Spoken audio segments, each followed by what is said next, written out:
CSR 이론을 공부하면서 가장 많이 듣는 사람이 캐롤인데요. 캐롤의 유명한 피라미드 모델에 대해서 한번 알아보도록 하겠습니다. 사회적 책임에 대해서 가장 먼저 언급한 사람은 보웬 교수라고 알려져 있는데요. 조지아 대학의 캐롤이라는 교수는 이를 4가지로 분류하여 경제적, 법률적, 윤리적, 자선적 책임으로 체계화시킵니다. 경제적 책임은 기업이 사회의 기본적인 경제 단위로서 재화와 서비스를 생산할 책임입니다. 법률적 책임은 기업이 법적 요구사항 구조 내에서 경제적 임무를 수행할 것을 요구하는 책임입니다. 윤리적 책임은 법으로 규정하지는 못하지만 기업에게 사회의 일원으로서 기대하는 행동과 활동에 대한 책임입니다. 자선적 책임은 기업의 개별적 판단이나 선택에 맡겨져 있는 책임입니다. 캐롤은 사회적 기부 행위, 약물 남용 방지 프로그램, 보육시설 운용 등 자발적 영역에 속하는 것이라고 보았습니다. 그러나 캐롤의 초기 피라미드 모델은 몇 가지 비판을 받게 됩니다. 캐롤 스스로도 자신의 모델에 대한 문제점을 분석하고 보완하려고 했는데요. 피라미드 모형으로 인해 사람들은 CSR 구성 요소 사이에 위계가 있는 것으로 오해할 수 있다는 것입니다. 즉, 경제적 책임이 가장 우선시되고 그 다음이 법률적 책임, 윤리적 책임, 자선적 책임 순이라는 것이죠.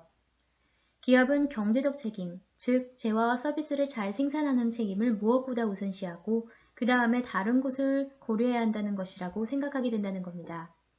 이 말이 틀리다는 것은 아닙니다. 이에 대한 논의는 피터 드러커와 프리덤을 통해서 더 자세하게 알아볼 수 있을 것 같습니다. 그리고 현재에도 계속해서 논쟁되는 주제이기도 하죠. 또 각 영역별 책임을 두부 자르듯이 잘라서 구분 지을 수 없는 부분들이 더 많다는 점에서 피라미드 모델은 불완전한 모습을 보이게 됩니다. 캐롤은 자신의 모델에 오해의 여지가 있었음을 인정하게 됩니다. 캐롤은 경제적 책임이 다른 책임보다 더 중요한 것을 이야기하려고 피라미드 모델을 취하지는 않았음을 이야기합니다. 그리고 각 책임 사이에 위계나 순서는 없었음을 이야기하죠. 그리고 각 구성 요소 사이에 계속되고 역동적인 긴장이 있다고 이야기합니다. 또 피라미드 사이의 경계는 변하거나 모호할 수 있다고 이야기하죠.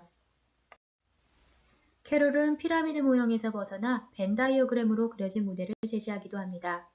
피라미드 모형과 달리 벤 다이어그램 모형은 각 책임들이 서로 중첩될 수 있다는 점을 시각적으로 잘 보여주죠. 캐롤은 초기 이론을 제시한 후에 끊임없이 자신의 이론에 대한 검증을 합니다. 위에 나오는 슬라이드는 캐롤이 경제적 책임에 대해 언급한 것을 좀 더 구체적으로 나타낸 것인데요. 캐롤은 기업이 생산해야 할 재화나 용역을 원하는 집단이 어느 경우는 소비자라고 하고 어느 경우는 사회라고 했습니다. 그런데 이 둘은 같지 않기 때문에 어느 집단을 경제 책임에서 중점을 두어야 하는지 명확히 할 필요가 있다는 문제가 있습니다. 분명 소비자와 사회는 다른 범주의 이해관계자이고 서로 원하는 재화나 용역도 다를 것이기 때문이죠. 또 만약에 소비자나 사회가 원하는 재화나 용역을 기업이 생산하지 않는다고 합시다. 이를 기업이 경제적 부문의 사회적 책임을 이행하지 않는 것이라고 볼 수 있을까요? 법의 기대가 명문 규정을 넘어선 법정신을 말한다면 적어도 캐롤의 CSR 틀에서 보면 윤리 책임과 중복되게 된다는 문제점이 있습니다. 법정신에 응하는 것은 윤리 책임으로 분류했기 때문입니다. 아무리 캐롤이라도 두 책임 간의 관계를 두부 자르듯이 자르는 데는 한계가 있었던 것 같습니다. 캐롤의 피라미드 이론에 대해 비판한 논문을 살펴보면 품질 보증과 보장을 지키라는 법률 책임의 예시도 다소 혼란을 줄 수 있어 제외하는 것이 좋다. 법률에 의해 요구되는 품질 보증이나 보장이라면 준법의 구체 적용에 불과하고 법률 요구 조건을 넘어서는 품질 보증이나 보장이라면 계약의 일부가 되기 때문이다 라고 되어 있는데요. 결국 법률이라는 큰 틀 안에 계약과 같은 세부적인 항목들이 모두 포함되는 것이기 때문에 굳이 더 복잡하게 만들 필요가 없다는 것처럼 보입니다. 또 캐롤은 계약 의무를 다하는 것도 법률 책임으로 보고 있다. 계약은 법에 의해 보호되기 때문에 법률 책임의 하나로 보는 것은 옳다고 본다. 이렇게 되면 앞서 살펴본 경제적 책임은 계약에 따른 책임이 아님이 더욱 분명해진다 라는 부분이 나옵니다. 이 부분은 저도 이해를 완벽하게 하지는 못했는데요. 경제활동에 있어서 일반적으로 계약에 의해 수행되는 것들은 법률적 책임에서 당연히 충족이 돼야 한다는 것이고, 캐롤이 이야기했던 건전한 전략 결정을 내려라, 매출을 극대화하고 비용을 최소화해야 한다는 것은 기업이 일반적으로 추구하는 것이지만 법으로 명문화할 수 없는 것이기 때문에 경제적 책임을 계약에 따른 책임으로 볼 수 없다라고 이야기하는 것이 아닌가 싶습니다.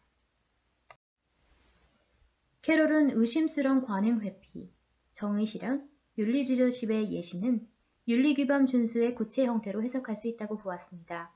또 캐롤은 법 규정을 넘어서 법 정신을 존중하고 지키는 것을 법률 책임이 아닌 윤리 책임의 하나로 보았죠.